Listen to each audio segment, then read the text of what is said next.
The morning sun cast long shadows across the deck of the 38-foot sailboat as Sarah Mitchell adjusted the rigging with practiced ease. At 52, she moved with the quiet confidence of someone who had spent decades making split-second decisions under pressure. Her weathered hands, scarred from years of handling everything from climbing ropes to weapons, worked methodically to secure the lines. The Pacific Ocean stretched endlessly before her, its surface painted in shades of gold and amber by the rising sun. 20 miles off the California coast, she had found the perfect spot for what she called her thinking time, a ritual she had maintained every Tuesday morning for the past 3 years since retiring from active duty. Sarah's boat, the Silent Running, was her pride and joy. She had purchased it with her military pension and spent countless hours restoring every inch of the vessel. The name held special meaning. It referenced both her love of submarine movies and her own career in operations that rarely made the news. Most of her neighbors in the small coastal town of Mendocino believed she was a retired Navy administrator who had pushed papers for 30 years. The truth was far more complicated. As she checked her GPS coordinates, Sarah noticed she was positioned directly above what her nautical charts marked as a restricted zone. She frowned, studying the markings more carefully. The area had been designated as off-limits to civilian vessels 3 months ago, but the notices had been vague about the reasons. Something about ongoing naval exercises and national security. Sarah had been sailing these waters for years and knew every current, every underwater ridge, every fishing spot worth visiting. This particular area had always been one of her favorites because of its depth and the way the morning light hit the water. She had checked the maritime notices before leaving port, and nothing had indicated any active restrictions for today's date. She was reaching for her marine radio to contact the harbor master when she heard the distinctive sound of high-powered diesel engines approaching fast. The sound grew louder, accompanied by the rhythmic thump of a helicopter rotor in the distance. Sarah's training kicked in immediately. Her senses sharpened, her breathing steadied, and she began calculating distances and escape routes automatically. On the horizon, she spotted the unmistakable profile of a Coast Guard cutter racing toward her position. The vessel was moving at full speed, throwing up a massive wake as it closed the distance. Behind it, she could see 2 smaller patrol boats flanking the approach. Above, a Coast Guard helicopter appeared, circling her boat at a safe distance, but clearly maintaining surveillance. Sarah's mind raced through the possibilities. She was legally in international waters, her boat was properly registered, and she had all the required safety equipment and documentation. Her fishing license was current, though she hadn't dropped a line yet this morning. She had consumed no alcohol and carried no contraband of any kind. The radio crackled to life with an authoritative voice that left no room for negotiation. Unknown vessel at coordinates 38.7 north, 123.9 west. This is United States Coast Guard cutter Steadfast. You are ordered to stop your engines and prepare for boarding. Repeat, stop your engines immediately and prepare for inspection. Sarah complied without hesitation, switching off her diesel engine and raising her hands where the approaching officers could see them. She had been on the other side of operations like this countless times during her career and understood the importance of following protocol exactly. Any sudden movements or failure to cooperate could escalate the situation dangerously. The lead patrol boat pulled alongside her starboard side with military precision. 4 Coast Guard officers in full tactical gear prepared to board, their weapons visible but not drawn.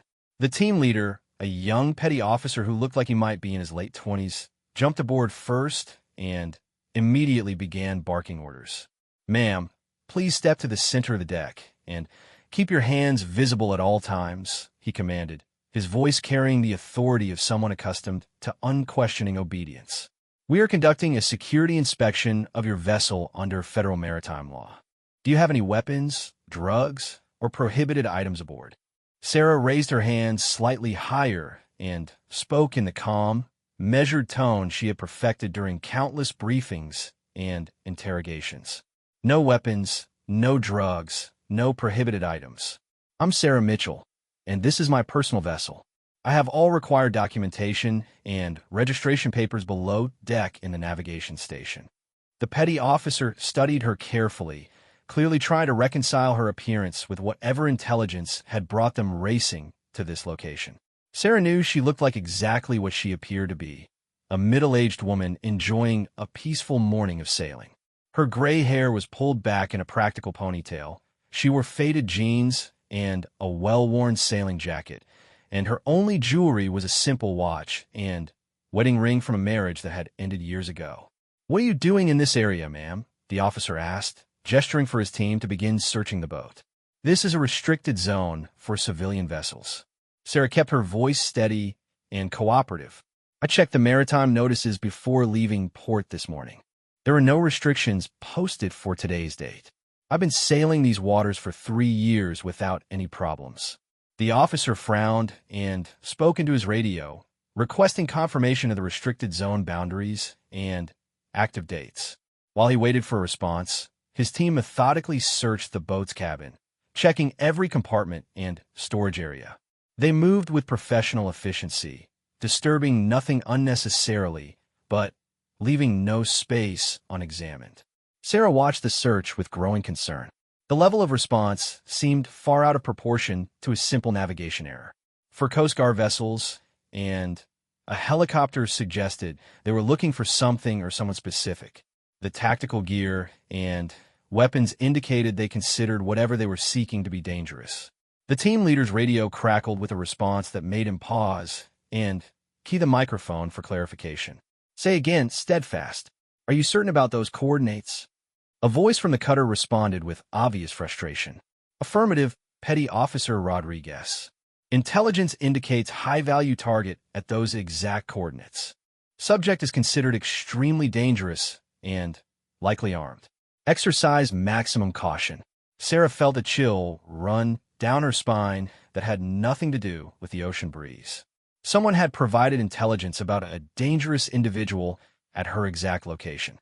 Either this was an extraordinary coincidence, or someone had deliberately targeted her. Given her background and the sensitive nature of some of her past operations, neither possibility was particularly comforting. Rodriguez looked at her with new suspicion, his hand moving closer to his sidearm. "Ma'am, I'm going to need to see some identification immediately. Step very slowly toward the cabin and retrieve your documents." Sarah moved carefully, knowing that any sudden motion could trigger a violent response from officers who clearly believed they were dealing with a serious threat. She descended into the cabin, acutely aware that 2 officers followed her every movement with their weapons ready. The boat's interior reflected Sarah's methodical nature. Everything was secured and stowed properly, charts were organized in labeled folders, and emergency equipment was easily accessible. She opened the navigation station's document compartment and withdrew her boat registration, Coast Guard safety inspection certificate, and fishing license. "Here's my vessel documentation," she said, handing the papers to Rodriguez. "Everything should be in order." The officer examined the documents carefully, checking the registration numbers against his boat's hull and verifying the safety inspection date. Everything appeared legitimate, but his radio was demanding answers about the high-value target that intelligence insisted was at this location. "I need personal identification as well, ma'am," Rodriguez said, his tone becoming more formal and suspicious. "Driver's license, passport, or military ID if you have one." Sarah hesitated for just a moment. Her military identification was not the standard issue card carried by most veterans. Her credentials identified her as a retired Special Operations Forces officer with ongoing classified clearances and access to information that could compromise national security if it fell into the wrong hands. The card also carried special codes that would immediately trigger alerts throughout the military command structure. She had 3 forms of identification with her: her standard California driver's license, her civilian passport, and her military retirement ID. Each would tell a very different story about who she was and what kind of threat she might or might not represent. The smart choice would be to present her driver's license and maintain her cover as a harmless retiree. But Something about the specificity of the intelligence that had brought these officers to her exact location suggested that her cover might already be compromised. If someone had deliberately targeted her, they would know about her military background anyway. Rodriguez was growing impatient, and the other officers were clearly on edge. The helicopter continued circling overhead, and she could see the main cutter positioning itself for a more aggressive response if necessary. Whatever decision she made in the next few seconds would determine how this confrontation would end. Sarah reached into her wallet and withdrew her military retirement identification. The card was unremarkable in appearance, a simple plastic rectangle with her photo, name, and service information. But the magnetic strip on the back contained data that would immediately identify her as someone with a very different background than her appearance suggested. "Here's my identification," she said quietly, extending the card toward Rodriguez. The young petty officer took the card and glanced at it casually, expecting to see a standard driver's license or civilian ID. What he saw instead made him freeze completely, his eyes widening as he read the text printed beneath Sarah's photograph. The card identified her as Commander Sarah Mitchell, United States Navy Special Operations Forces, with a retirement date 3 years earlier. More importantly, it included clearance codes that indicated ongoing access to classified information and authorization codes that automatically granted her certain privileges and protections under military law. Rodriguez stared at the card for several seconds, reading and rereading the information as if he couldn't believe what he was seeing. His training had covered procedures for dealing with active and retired special operations personnel, but he had never expected to encounter someone with these credentials during a routine boarding operation. "Officers, stand down immediately," he called his team, his voice carrying a new note of respect and concern. "Ma'am, I apologize, but I need to verify this identification with my commanding officer immediately." Sarah nodded calmly, though her mind was racing through the implications of revealing her true identity. Word of this encounter would travel quickly through military channels, potentially compromising the anonymity she had worked hard to maintain since retirement. More troubling was the question of how intelligence services had obtained her exact location and identified her as a target worth pursuing with such overwhelming force. Rodriguez spoke rapidly into his radio, providing Sarah's identification information to his commanding officer aboard the cutter. She could hear only his side of the conversation, but his increasingly respectful tone suggested that her credentials were being taken very seriously. "Yes, sir. Commander Sarah Mitchell, retired Special Operations Forces. Card appears authentic, clearance codes current," Rodriguez reported. "Request instructions for handling retired Special Operations personnel in restricted waters." The response from the cutter was immediate and decisive. "All units stand down. Repeat, all units stand down immediately. Do not detain or interfere with Commander Mitchell. Rodriguez, return to base and report to intelligence immediately for debriefing." Rodriguez lowered his radio and looked at Sarah with a mixture of respect and confusion. "Ma'am, my commanding officer has ordered us to withdraw immediately. I apologize for any inconvenience this may have caused." Sarah accepted her identification card back and studied the young officer's face. "Petty Officer Rodriguez, can you tell me what intelligence led you to my location this morning?" Rodriguez shook his head. "I'm sorry, ma'am, but that information is classified. I can tell you that we received reports of suspicious activity in this area and were ordered to investigate immediately." As the Coast Guard team prepared to leave her boat, Sarah realized that this encounter raised far more questions than it answered.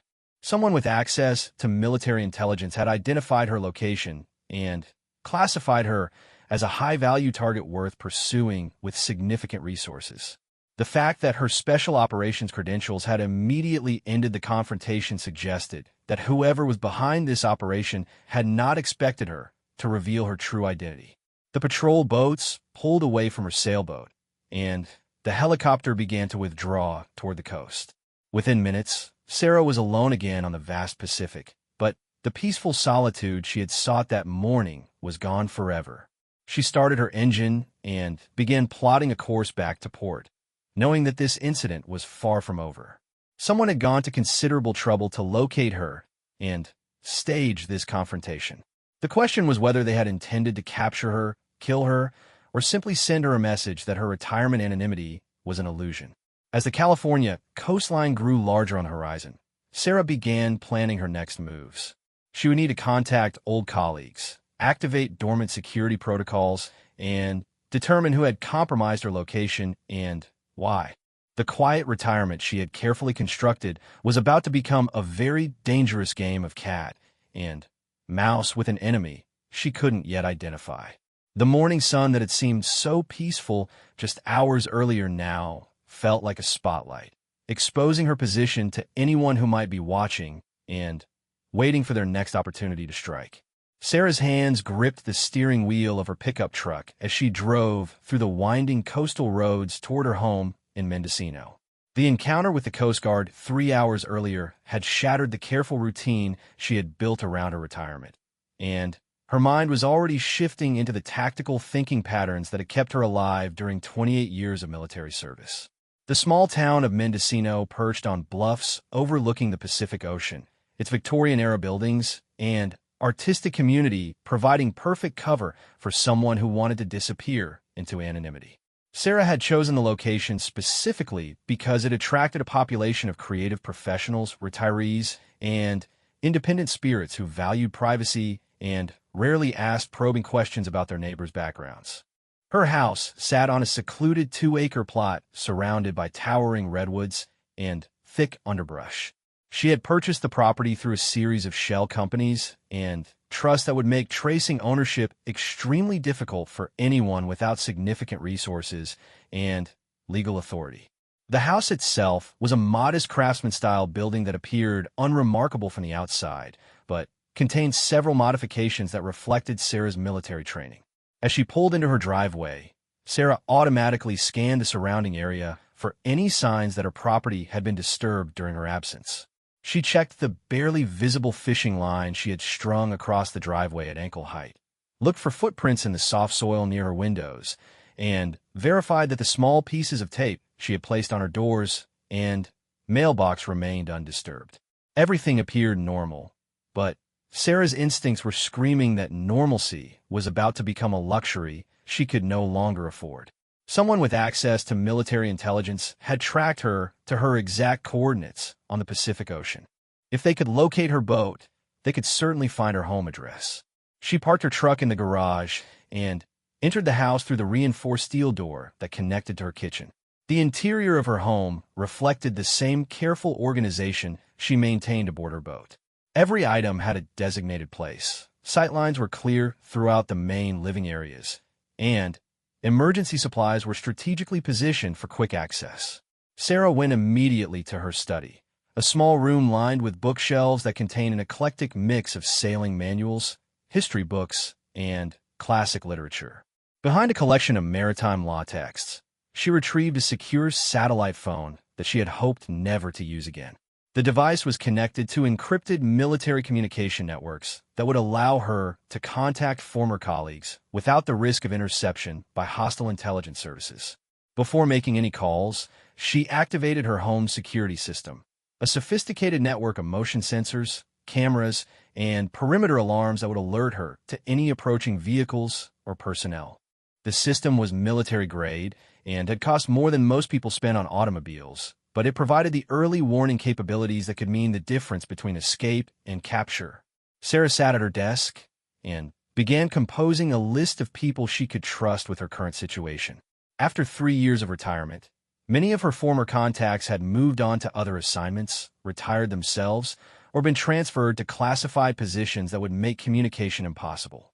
The nature of special operations work meant that relationships were often intense, but temporary, forged in dangerous circumstances, but abandoned when missions ended and personnel scattered to new assignments.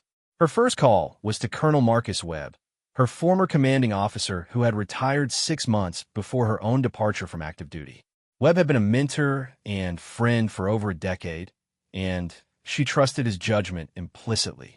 He had settled in Montana, where he ran a security consulting firm that served as a front for occasional freelance intelligence work. The satellite phone connected after several seconds of encryption handshaking, and Webb's familiar, gravelly voice answered on the second ring. Well, I was wondering when I might hear from you again, Mitchell. Let me guess, your quiet retirement just got a lot less quiet. Sarah felt a wave of relief at hearing Webb's voice. Marcus, I need your help. Someone tracked me to specific GPS coordinates this morning and sent the Coast Guard after me with a full tactical response. They had intelligence suggesting it was a high-value target. Webb was silent for several seconds, and Sarah could almost hear him processing the implications. How did you handle the identification issue? I showed them my military ID. The boarding team leader called his commanding officer, and they withdrew immediately with orders to report for intelligence debriefing. Damn it, Sarah. You just lit up every intelligence network from here to Washington. Your ID card has tracking codes that alert multiple agencies whenever it's scanned or verified through official channels. Sarah felt her stomach drop.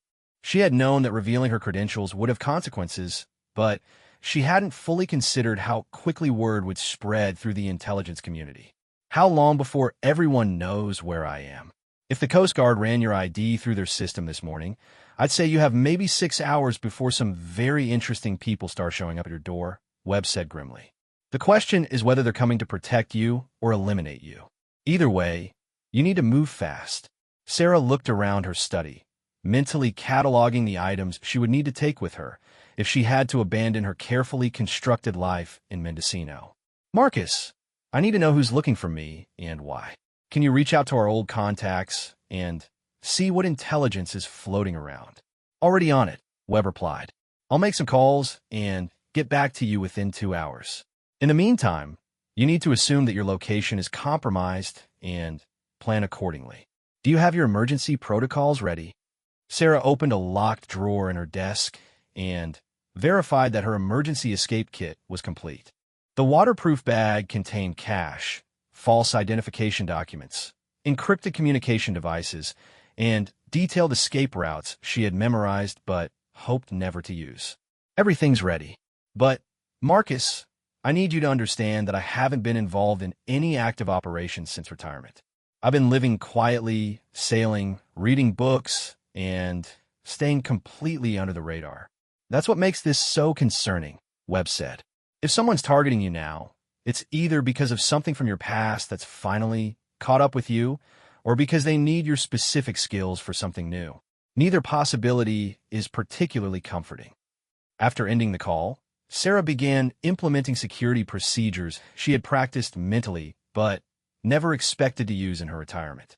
She activated additional perimeter sensors, moved her emergency equipment to positions where she could access it quickly if she needed to leave the house in a hurry, and began monitoring police and emergency radio frequencies for any unusual activity in the area.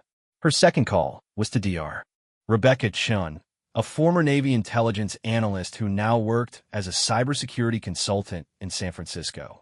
Chun had been responsible for much of the digital intelligence gathering that supported Sarah's operations during their overlapping years of service. If anyone could trace the source of the morning's intelligence leak, it would be Chun. Sarah Mitchell, Chun said before Sarah could identify herself. I was expecting your call.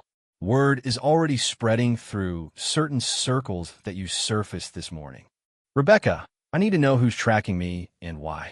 Someone had my exact coordinates on the Pacific Ocean and enough intelligence to justify sending the Coast Guard after me with a full tactical team. Chen's keyboard clicked rapidly in the background as she accessed various databases and communication networks. I'm seeing some interesting chatter in military intelligence channels. Multiple agencies have flagged your identification verification from this morning, but the original source of the intelligence about your location isn't showing up in any of the usual databases. What does that mean?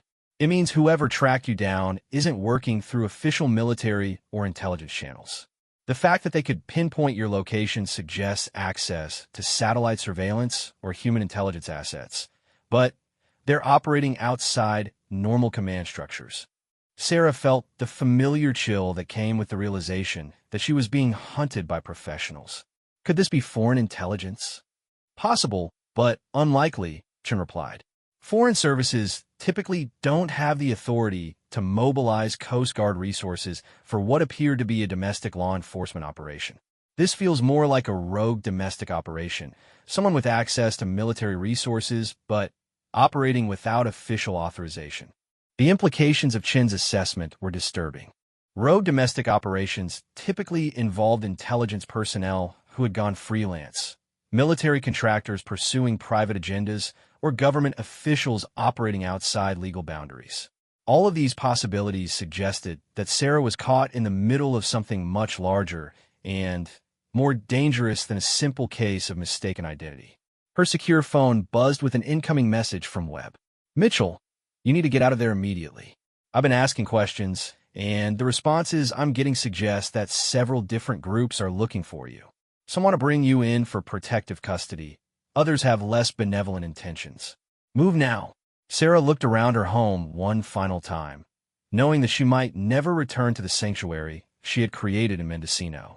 The books, photographs, and personal belongings that represented 3 years of peaceful retirement would have to be abandoned in favor of survival.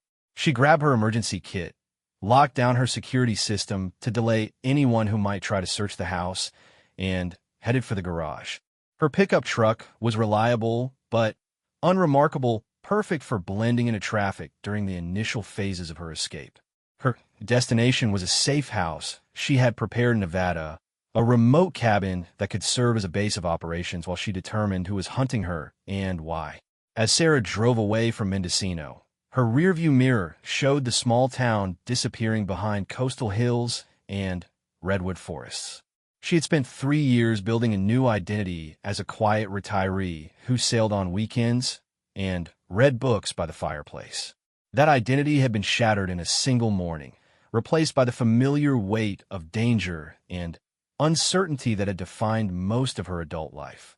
Her satellite phone rang again, displaying a number she didn't recognize, but which carried military encryption codes. She answered cautiously, ready to hang up immediately if the caller seemed hostile. "Commander Mitchell, this is General Patricia Harrison, Deputy Director of Military Intelligence. We need to talk immediately." Sarah knew Harrison's reputation, a brilliant strategist who had risen through the ranks during the post-9/11 expansion of military intelligence capabilities. If Harrison was calling personally, the situation was even more serious than Sarah had realized. "General, with all due respect, I'm retired and have no current military obligations. Whatever this is about, I'm not interested in getting involved." "Commander, you don't understand. This isn't about recruiting you for a mission. Someone has stolen classified files related to your former operations, and they're using that information to target personnel from your old unit. 3 of your former teammates have already been killed in what appear to be random accidents. You're next on the list." Sarah felt the familiar surge of adrenaline that came with imminent danger, but this time it was accompanied by grief for friends whose deaths she might have inadvertently caused. "General, I need details. Who's been killed, and how do you know they're connected to my unit?" "Captain James Rodriguez died in a climbing accident in Colorado 3 weeks ago. Lieutenant Sarah Peterson was killed in a car accident in Virginia 2 weeks ago. Sergeant Major David Kim died in a boat explosion off the Florida coast 1 week ago. All 3 deaths were investigated as accidents, but the timing and pattern suggest targeted elimination." Sarah pulled off the highway and stopped at a rest area, needing to focus completely on Harrison's words. The names the general had mentioned were people she had served with during some of her most dangerous assignments, operations that remain classified years after their completion. "General, what do you need from me?" "We need you to come in immediately for protective custody while we investigate the security breach and identify who's behind these killings. We also need your help analyzing the stolen files to determine what information might have been compromised." Sarah stared at the traffic flowing past the rest area, knowing that accepting Harrison's offer would mean giving up any hope of maintaining her independence and anonymity. But the alternative might be joining her former teammates in death, killed by an enemy who had turned their own classified information against them. "General, I'll need guarantees about my security and operational autonomy. I'm not interested in being locked up in a safe house while other people make decisions about my life." "Understood, Commander. We can arrange a secure meeting location where we can discuss the details and show you the evidence we've gathered. But time is critical. Our intelligence suggests that whoever is behind this will escalate their timeline now that you've surfaced." As Sarah ended the call and prepared to continue her drive toward Nevada, she realized that her morning encounter with the Coast Guard had been just the beginning of a much larger and more dangerous game. Someone had stolen her military files and was systematically killing her former teammates. The question was whether she could identify and stop them before becoming their next victim. The retirement she had carefully constructed was over, replaced by a deadly puzzle that would require all of her special operations training to solve. The secure facility outside Las Vegas looked like an ordinary office building from the highway, but Sarah's trained eye immediately identified the subtle security measures that marked it as a military intelligence installation. Guard stations disguised as landscaping features, communication arrays hidden among decorative architectural elements, and vehicle barriers designed to look like artistic sculptures all indicated that serious people conducted serious business inside the unremarkable concrete structure. Sarah had driven through 2 nights to reach Nevada, stopping only for fuel and brief periods of rest at locations she selected for their multiple escape routes. Her conversation with General Harrison had convinced her that cooperating with military intelligence offered her best chance of survival, but years of special operations experience had taught her never to trust completely, even when dealing with allies. The parking garage beneath the building required special clearance codes to access, and Sarah noted the reinforced construction and blast-resistant design as she drove toward her assigned space. 2 security officers in civilian clothes approached her vehicle before she had finished parking, their movements professional and coordinated despite their casual appearance. "Commander Mitchell, welcome to Facility 7. General Harrison is waiting for you in Conference Room Alpha. Please follow us."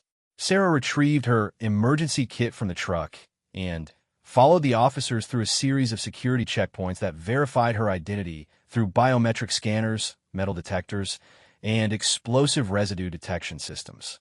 The facility's interior was sterile and windowless, designed to prevent both surveillance and escape by anyone who might enter with hostile intentions.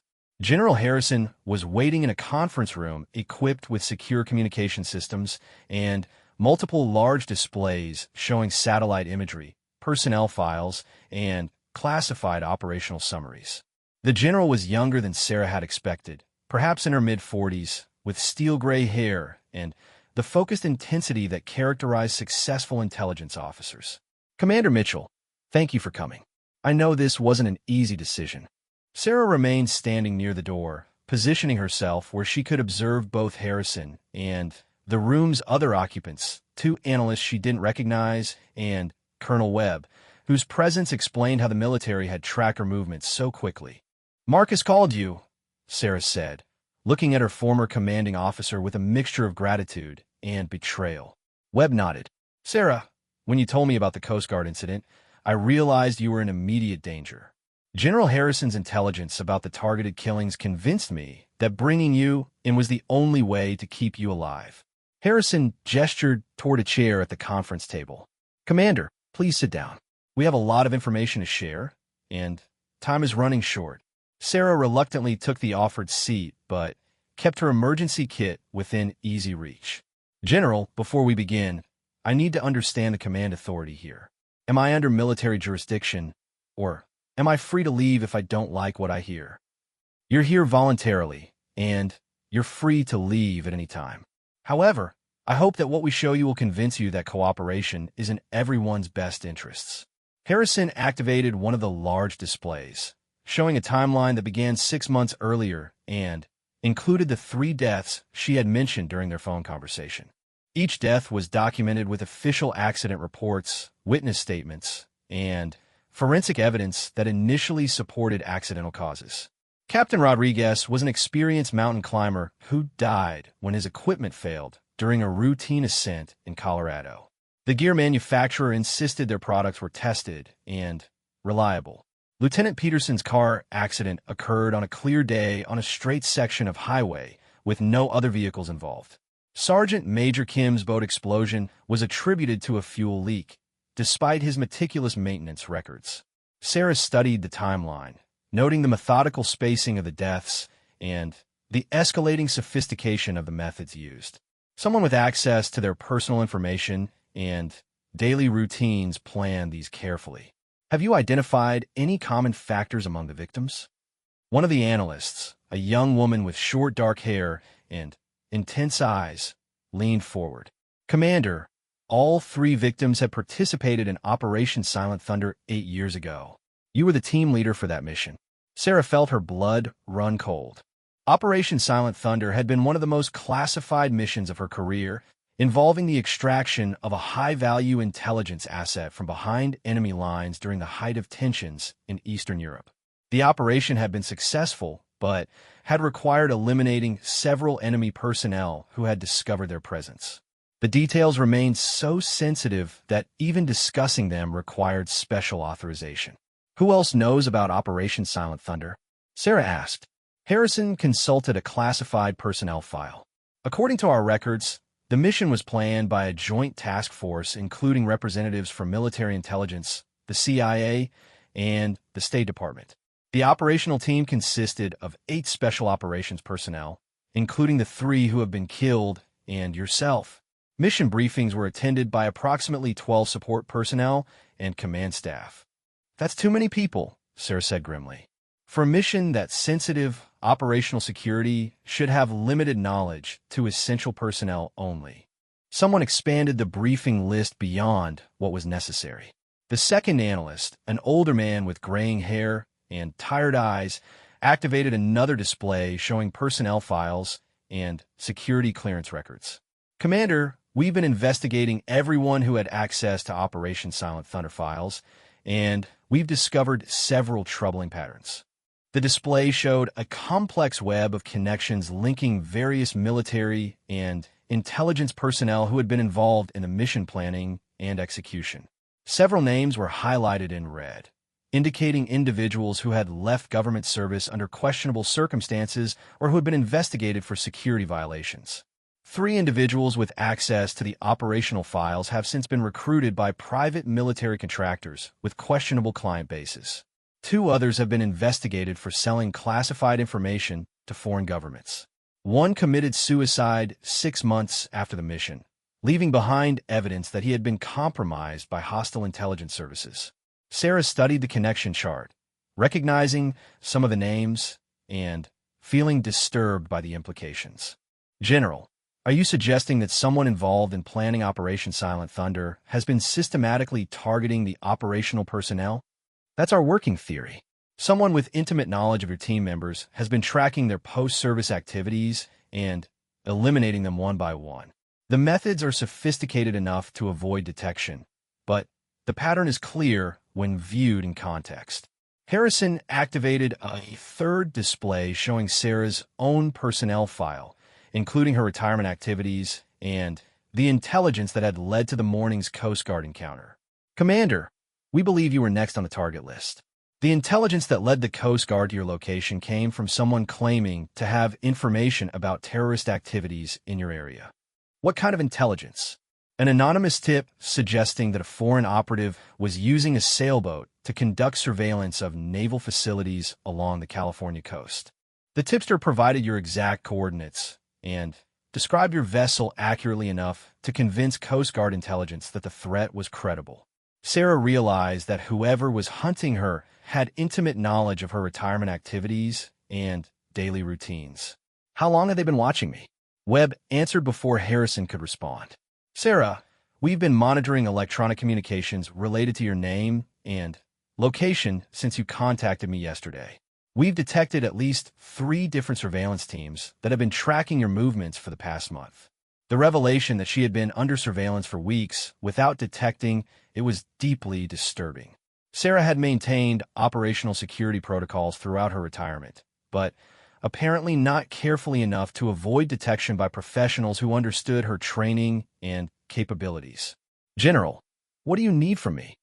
Harrison leaned forward, her expression serious. Commander, we need your help identifying who might have had access to Operation Silent Thunder files and personal motivation for targeting your team. We also need you to serve as bait to draw out whoever is behind these killings. Sarah stood up abruptly, her instincts screaming that the request was far more dangerous than Harrison was acknowledging. You want me to make myself a target so you can catch someone who has already killed 3 of my teammates? We'll provide full protection and support. You won't be alone, and we'll have multiple backup plans in place. General, with all due respect, the people who have been killed were also highly trained special operations personnel. If this enemy was able to eliminate them despite their skills and experience, what makes you think your protection will be sufficient? The young analyst spoke up. Commander, we've analyzed the methods used in the previous killings, and they all required extensive surveillance and preparation. If we can control the environment and timeline, we can force whoever is behind this to operate on our terms instead of theirs. Sarah walked to the window, looking out at the Nevada desert and thinking about her former teammates who would never see another sunrise. Rodriguez had been a dedicated father of 2 young children. Peterson had been planning her wedding when she was killed. Kim had been looking forward to opening a martial arts school for underprivileged kids. What kind of operational support are we talking about? Harrison activated a final display showing a detailed operational plan. We've prepared a scenario that will appear to leave you vulnerable while actually providing multiple layers of protection.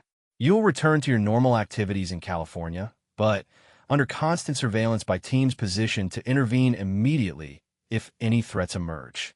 Sarah studied the plan, noting both its strengths and its potential weaknesses. This assumes that whoever is hunting me will use the same methods they used against the others. If they adapt their tactics or accelerate their timeline, your protective measures might not be sufficient. That's a risk we'll have to accept. Commander, we're not just trying to protect you. We're trying to prevent future attacks against other special operations personnel. The stolen files contain information about dozens of classified missions and the people who carried them out. The implications of Harrison's statement were staggering. If the enemy had access to comprehensive special operations files, hundreds of retired and active personnel could be at risk. The systematic elimination of Operation Silent Thunder team members might be just the beginning of a much larger campaign of targeted killings. General, I need to see the complete list of potential targets and the operational security measures you're planning for their protection.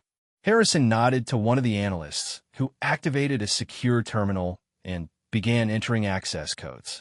Commander, what you're about to see is classified at the highest levels and compartmentalized to prevent further security breaches. The display filled with names, photographs, and operational summaries representing years of special operations missions and the personnel who had participated in them. Sarah recognized many of the names as colleagues and friend from her years of service. The thought of all these people being systematically hunted and killed was almost overwhelming. How many people are we talking about? Potentially 347 individuals across multiple branches of service and civilian intelligence agencies. Most are retired, but some are still active duty. All participated in missions that remain classified and sensitive. Sarah sat down heavily, finally understanding the full scope of the threat. This wasn't just about revenge against her former team. It was about compromising decades of special operations history and eliminating the people who could testify about what they had seen and done during classified missions. General, whoever is behind this has resources and patience far beyond what I initially imagined. They're not just targeting individuals. They're trying to erase institutional memory about sensitive operations. That's our assessment as well. Commander, will you help us? Sarah looked around the conference room at the faces of people who were asking her to risk her life to protect others. Webb's expression was grim but determined. Harrison's eyes showed the weight of command responsibility. The analysts looked like they understood the technical challenges, but not the human cost of what they were proposing. I'll do it, but with conditions. I want operational command of my own security. I want real-time communication with all surveillance teams. And I want the authority to abort the mission immediately if I determine that the risks have become unacceptable. Harrison nodded. Agreed. When do you want to begin? Sarah checked her watch and calculated the time needed to return to California and establish the operational environment. Give me 48 hours to prepare. And, General, make sure your surveillance teams understand that they're not just protecting me. They're trying to catch someone who has been planning these operations for months and has already proven they can kill special operations personnel without leaving evidence.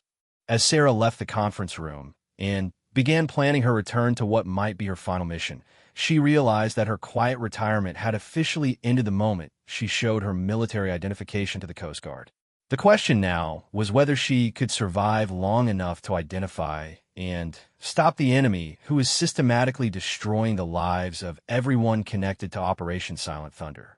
The drive back to California would give her time to prepare mentally for what was essentially a suicide mission disguised as a protective operation. But somewhere in the Nevada desert, she made a promise to her dead teammates that their killer would not claim any more victims if she could prevent it. Sarah's return to Mendocino felt like stepping back into a world that belonged to someone else. The small coastal town looked exactly as she had left it 3 days earlier, but everything had changed in ways that only she could perceive. Every pedestrian on the sidewalk could be surveillance. Every parked car might contain hostile operatives, and every routine interaction carried the potential for violence. She had spent the drive from Nevada refining her operational security protocols and memorizing the positions of the surveillance teams that General Harrison had deployed throughout the area.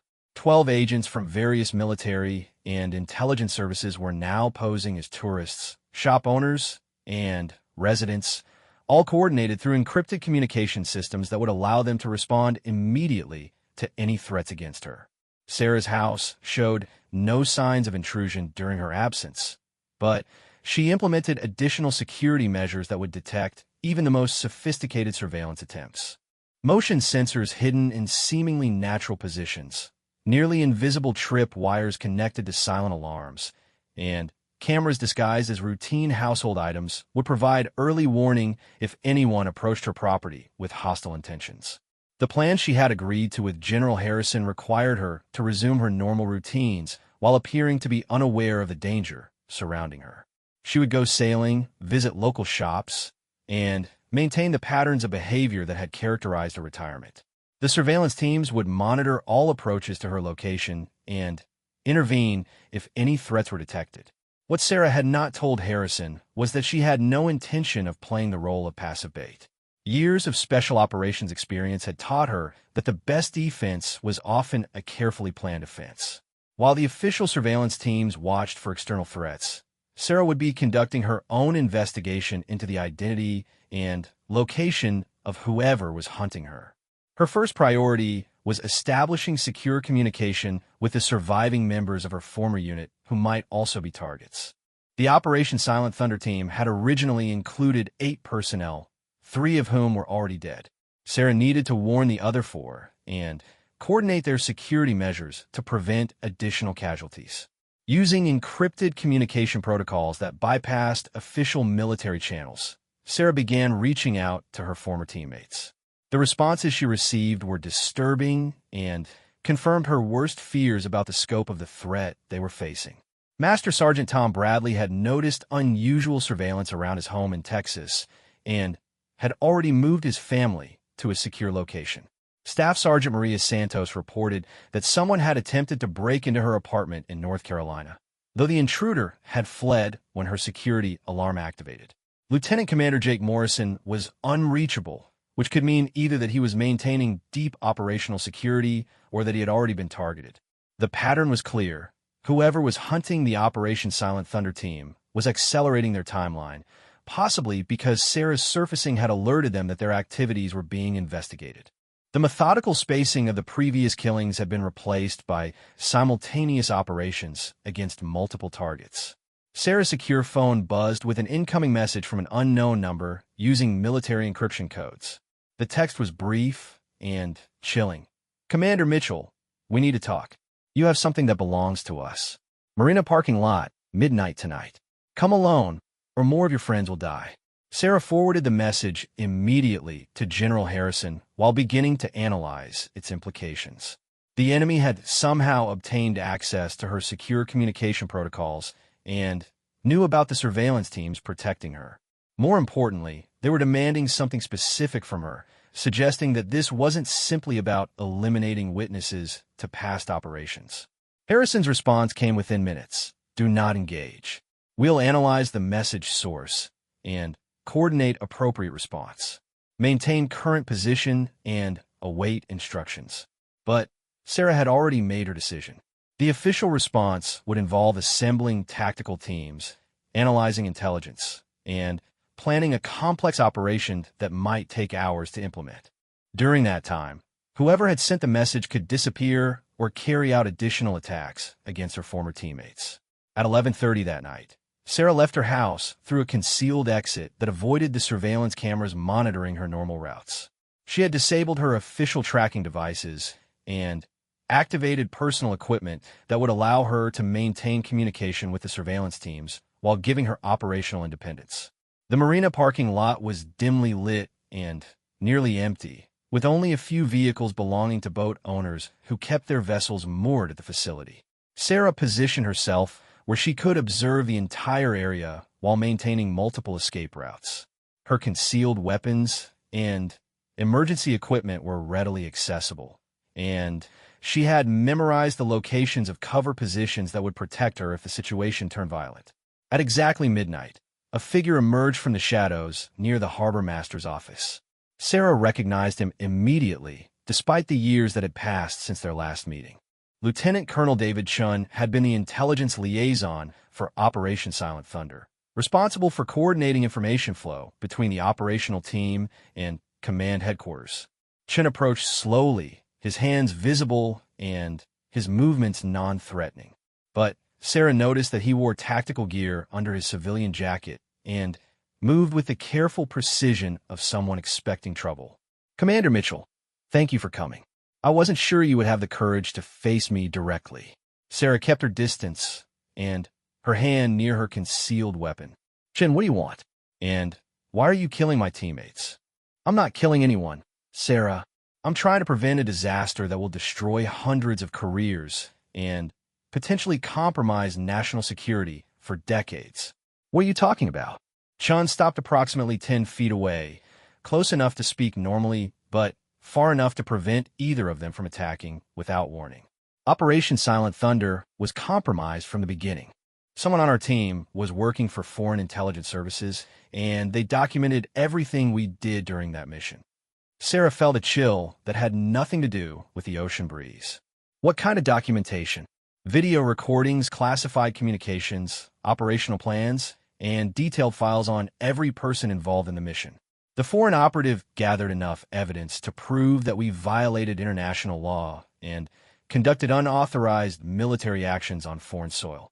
The implications were staggering. If hostile intelligence services possessed comprehensive documentation of Operation Silent Thunder, they could use that information to embarrass the United States government, compromise ongoing operations, and potentially prosecute American military personnel under international law. Chun, even if that's true, murdering our former teammates isn't going to solve the problem. Sarah, you don't understand. The foreign operative who compromised our mission is still active, and they're planning to release their documentation to international media and law enforcement agencies. The only way to prevent that disaster is to eliminate everyone who can verify the authenticity of their evidence. Sarah realized that Chun was describing a nightmare scenario where American special operations personnel were being killed by their own government to prevent an intelligence disaster. Who authorized this operation? Nobody authorized it officially. This is a rogue operation conducted by people who understand that sometimes illegal actions are necessary to protect national security. And you're part of this rogue operation? Chen's expression hardened. Sarah, I've spent 8 years trying to find a foreign operative who compromised our mission. 3 months ago, I finally identified them and discovered that they were preparing to go public with their evidence. I tried to convince my superiors to take official action, but they were too concerned about political consequences. Sarah began to understand the terrible logic behind Chen's actions. So you decided to eliminate the witnesses yourself. I eliminated people who were going to be prosecuted for war crimes if that documentation became public. Rodriguez, Peterson, and Kim would have faced life in prison or execution under international law. I gave them quick, painless deaths instead of years of legal prosecution and public humiliation. The casual way Chun discussed murdering their former teammates was deeply disturbing, but Sarah could see the twisted rationale behind his actions. If Operation Silent Thunder personnel faced prosecution for war crimes, their deaths might indeed be preferable to decades in prison. Chun, what do you want from me? You have the original mission planning documents and operational codes that were used during Operation Silent Thunder.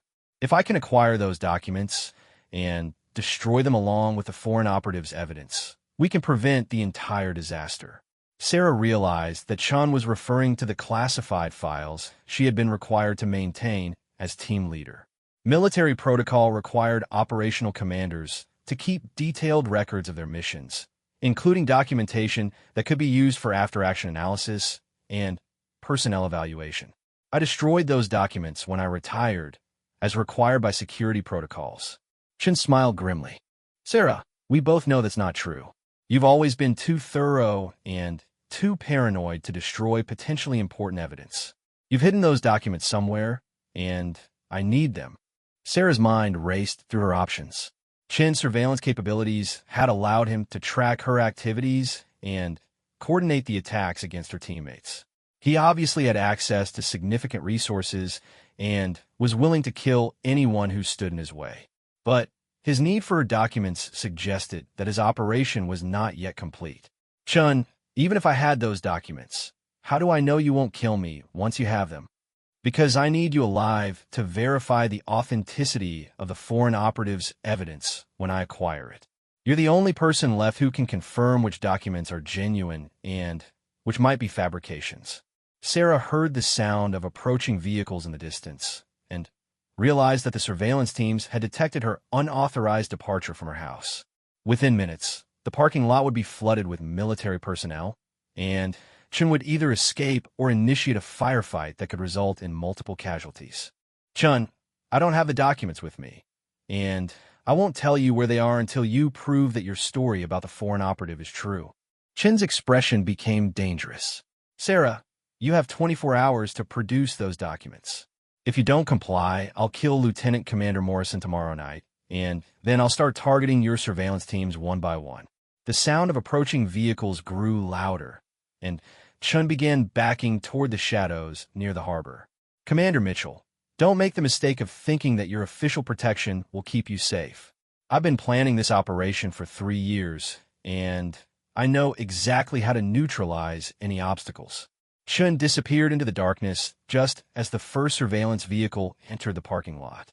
Sarah remained in position, knowing that she had perhaps 10 seconds to decide whether to pursue Chun or wait for backup that might arrive too late to capture him. She made her choice and sprinted toward the harbor, following the route Chun had used to escape. Her night vision equipment allowed her to track his movements across the docks, but he had obviously prepared multiple escape routes and knew the marina's layout intimately. By the time the surveillance teams reached her position, Chun was gone, leaving only the echo of an outboard motor disappearing into the darkness of the Pacific Ocean. Sarah found herself surrounded by heavily armed agents demanding explanations for her unauthorized departure from her protected location. General Harrison arrived 20 minutes later, her expression combining relief at Sarah's safety with anger about the security breach. Commander, what the hell were you thinking? Sarah looked out at the dark ocean where Chun had vanished, knowing that she had perhaps 24 hours to prevent additional murders and solve a puzzle that could destroy hundreds of careers and compromise national security. General, we have a much bigger problem than I initially realized, and I think I know how to solve it, but it's going to require resources and support that may not be available through official channels. As the surveillance teams secured the marina and began analyzing the evidence of Chen's presence, Sarah realized that her role had evolved from passive bait to active hunter. The question was whether she could outmaneuver an enemy who had been planning his operation for years and who possessed intimate knowledge of everyone he was targeting. The game had changed, and the stakes were higher than anyone had imagined. The Secure Communications Center at Facility 7 buzzed with urgent activity as Sarah worked with General Harrison's intelligence team to analyze every detail of her confrontation with Lieutenant Colonel Chun. Satellite imagery showed his escape route across the Pacific, but The trail ended at a marina in Monterey, where multiple vessels could have provided him with transportation to dozens of potential hiding places along the California coast. Sarah sat at a computer terminal, accessing classified databases that she hadn't seen since her retirement. The Operation Silent Thunder files revealed details that she had forgotten over the intervening years, including personnel assignments and security clearances that could explain how someone had gained access to their mission documentation. "General, I found something," Sarah called out, highlighting a section of the personnel roster on her screen. Chen wasn't originally assigned to Operation Silent Thunder. He was added to the intelligence coordination team 3 days before the mission launched, replacing Lieutenant Colonel Maria Vasquez, who was suddenly transferred to a different assignment. Harrison leaned over Sarah's shoulder to examine the information. Why is that significant? Because adding personnel to a classified operation at the last minute violates every security protocol we had in place. Someone with significant authority ordered Chen's inclusion, and they bypassed normal clearance procedures to make it happen. Dr. Rebecca Chun, who had driven up from San Francisco to assist with the technical analysis, looked up from her own terminal. "Sarah, I've been analyzing the electronic communications that were intercepted during your Marina meeting. The encryption protocols Chun used are military grade, but they're not current standard issue." "What does that mean?" "It means he's using equipment that was issued several years ago, but which should have been returned when he left active duty. Either he stole the equipment, or someone with access to military communication systems is supporting his operation." Sarah felt the pieces of the puzzle beginning to come together. "Rebecca, can you trace the source of the equipment and determine who might have authorized Chen's access to current encryption codes?" "Already working on it. But, Sarah, there's something else you need to know. The anonymous tip that brought the Coast Guard to your location came through official intelligence channels. Someone with legitimate access to military reporting systems filed that report. The implications were disturbing. If Chun had official support for at least part of his operation, the rogue intelligence effort might be larger and more sophisticated than they had initially realized. General Harrison activated a secure conference call with Colonel Webb and other senior officers who had been briefed on the situation. "Ladies and gentlemen, we now have evidence that Lieutenant Colonel Chen's operation may have official support from within military intelligence. We need to determine who authorized his access to classified systems and why." Webb's voice came through the speakers with obvious concern. "General, if this is an officially sanctioned black operation, we could be interfering with legitimate national security activities. Colonel, murdered special operations personnel are not acceptable casualties for any legitimate operation. Someone is using official resources to commit crimes, and we're going to stop them." Sarah looked up from her computer terminal. "General, I think I know how to force Chun into the open and determine who's supporting him. But it's going to require using myself as bait in a way that's much more dangerous than anything we've discussed so far." Harrison turned to face Sarah directly. "What are you proposing?" "Chen wants the Operation Silent Thunder documentation because he believes it will allow him to prevent a political disaster. But what if we could prove that the foreign operative he's worried about doesn't actually exist?" Rebecca Chun looked confused. "Sarah, what are you talking about?" Sarah pulled up additional classified files on her terminal, showing communication intercepts and intelligence reports from the period immediately following Operation Silent Thunder. "Look at these reports. During the 6 months after our mission, intelligence services monitored all known foreign operatives who might have had access to our operational area. No evidence of surveillance or documentation was ever detected." "That doesn't prove the operative doesn't exist," Harrison pointed out. "General, I've been thinking about Chen's story, and there are too many inconsistencies. If a foreign operative had comprehensive documentation of our mission, they would have used it immediately for propaganda purposes. Foreign intelligence services don't sit on evidence of American war crimes for 8 years. They use it to embarrass us diplomatically and recruit new assets." Webb's voice came through the speakers. "Sarah, are you suggesting that Chun made up the entire story about compromised mission documentation?" "I'm suggesting that Chun may have been the foreign operative all along. His last-minute addition to the mission team, his access to all operational communications, and his current possession of classified equipment all suggest that he's been working for hostile intelligence services since before Operation Silent Thunder was conducted. The conference room fell silent as everyone processed the implications of Sarah's theory. If Chun was a foreign agent, his systematic elimination of Operation Silent Thunder personnel was not about preventing an intelligence disaster. It was about eliminating witnesses to his own espionage activities. Harrison spoke first. "Commander, if your theory is correct, how do we prove it?" Sarah turned away from her computer terminal and faced the conference room. "We give Chun exactly what he's asking for. We arrange a meeting where I'll provide him with the Operation Silent Thunder documentation he wants. But instead of giving him authentic documents, we'll give him fabricated evidence that will force him to contact his handlers." "That's extremely dangerous," Webb objected. "If Chun realizes the documents are fake, he'll kill you immediately. Not if the documents appear to contain information that's too valuable for him to risk losing. I'll include false intelligence about current special operations activities that will be irresistible to foreign intelligence services.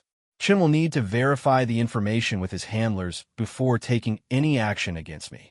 Rebecca Chun looked up from her analysis terminal. "Sarah, I can create authentic-looking documents using genuine military formatting and classification codes. If we're careful about the technical details, even experienced intelligence analysts might not detect the fabrication immediately." Harrison considered the proposal for several seconds. "Commander, even if your plan works and Chun contacts his handlers, how do we capture him and identify his support network?" "General, Chun has been one step ahead of us because he knows our standard operating procedures and has access to our communications. But if we can force him to operate outside established protocols, we can track his activities and identify his contacts." Sarah outlined her plan in detail, explaining how they could use Chun's desperation to obtain the Operation Silent Thunder documents as leverage to force him into making mistakes. The plan was dangerous and complex, but it offered their best chance of ending Chun's killing spree and identifying the extent of his espionage network. Over the following 6 hours, Sarah worked with the intelligence team to create a comprehensive package of fabricated documents that would appear to contain genuine Operation Silent Thunder information along with current intelligence that would be extremely valuable to foreign services. The documents included false operational codes, fictitious personnel assignments, and misleading information about planned special operations activities. At the same time, Rebecca Chun worked to establish monitoring systems that would track any communication attempts Chun might make to contact foreign handlers. The technical surveillance would be invisible to Chun, but would provide real-time intelligence about his contacts and operational methods. As dawn approached, Sarah prepared to initiate contact with Chun and arrange the document exchange. She would use the same communication protocols he had used to contact her, but this time the message would contain terms that favored her operational security rather than his. Her message was brief and direct. "Chun, I have the documents you want. Exchange location will be my choice, my timeline, my security protocols. You'll come alone and unarmed, or the deal is off. Respond within 2 hours, or I'll destroy the documents and disappear." Chun's response came within 30 minutes. "Commander Mitchell, you're in no position to dictate terms. Lieutenant Commander Morrison is dead, killed in a car accident this morning in Arizona. Comply with my original demands, or Staff Sergeant Santos will be next." Sarah felt rage building at the news of Morrison's death, but she forced herself to maintain operational discipline. Chun's accelerated timeline suggested that he was under pressure from his handlers to complete his mission quickly. She sent her reply. "Chun, every additional death reduces the value of the documents you want. Kill Santos, and I'll ensure that copies of all Operation Silent Thunder documentation are released to international media immediately. Meet my terms, or lose everything you've worked for." The next 8 hours passed in tense preparation as surveillance teams positioned themselves around the exchange location Sarah had selected, an abandoned military facility in the mountains east of San Francisco. The location offered multiple advantages. It was isolated enough to prevent civilian casualties, but close enough to populated areas to ensure rapid response from backup teams if the operation went wrong. Sarah arrived at the facility 2 hours before the scheduled meeting, using the extra time to verify that Chun hadn't positioned his own surveillance teams in the area. Her technical equipment detected no electronic surveillance, and visual reconnaissance revealed no evidence of hostile personnel. At exactly noon, Chun arrived alone as specified, driving a rented SUV and carrying a small backpack that presumably contained his communication equipment. He moved carefully across the abandoned facility, clearly expecting an ambush, but unable to detect the surveillance teams that were monitoring his every movement. "Commander Mitchell, I hope you've brought what I requested." Sarah remained in a defensive position behind concrete barriers that would protect her if the situation turned violent. "Chun, I have the documents. But before I give them to you, I need proof that you're actually working to prevent an intelligence disaster rather than causing one." "What kind of proof?" Sarah activated a recording device that would capture their entire conversation for later analysis. "Tell me the name of the foreign operative who compromised Operation Silent Thunder. If you're really trying to protect national security, you'll have specific intelligence about their identity and activities." Chun hesitated, clearly recognizing that Sarah was testing his story. "The operative's identity is classified. I can't provide that information without authorization." "Chun, you've killed 4 people to protect classified information, but you won't tell me the name of the person who's threatening to expose that information? Your story doesn't make sense." "Sarah, you don't understand the political complexities involved. Just give me the documents, and I'll handle the rest." Sarah realized that Chun couldn't provide specific information about the foreign operative because the operative didn't exist. Her theory about Chun being a foreign agent was looking increasingly likely. "Chun, here's what I think really happened. You were recruited by foreign intelligence services before Operation Silent Thunder was conducted. You've documented everything we did during that mission, and now you're eliminating witnesses to prevent anyone from testifying about your espionage activities." Chin's expression changed from frustration to something much more dangerous. "Commander Mitchell, you're making a serious mistake." Sarah kept her weapon ready, but continued her analysis. "Chun, you've been working for foreign intelligence for years. The systematic elimination of our team members isn't about preventing a political disaster. It's about covering up your own treason." Instead of denying the accusation, Chun smiled coldly. "Sarah, you always were too smart for your own good. Yes, I've been providing intelligence to foreign services since before Operation Silent Thunder. And yes, I've been eliminating potential witnesses to my activities." The admission was being recorded and transmitted in real time to the surveillance teams, providing the evidence needed to prosecute Chin for multiple murders and espionage. But Sarah realized that Chin's willingness to confess suggested that he didn't expect either of them to survive the encounter. "Chun, why reveal your activities now?" "Because this operation is ending today, one way or another. Either I get the documents and eliminate the final witness to my espionage activities, or my handlers will activate alternative plans that will make Operation Silent Thunder look like a minor diplomatic incident." Sarah felt her blood run cold. "What alternative plans?" "Let's just say that dead Special Operations personnel can't testify about war crimes, but they also can't prevent those war crimes from being exposed through other methods. My handlers have been patient, but their patience has limits." Before Sarah could respond, her communication system activated with an urgent message from the surveillance teams.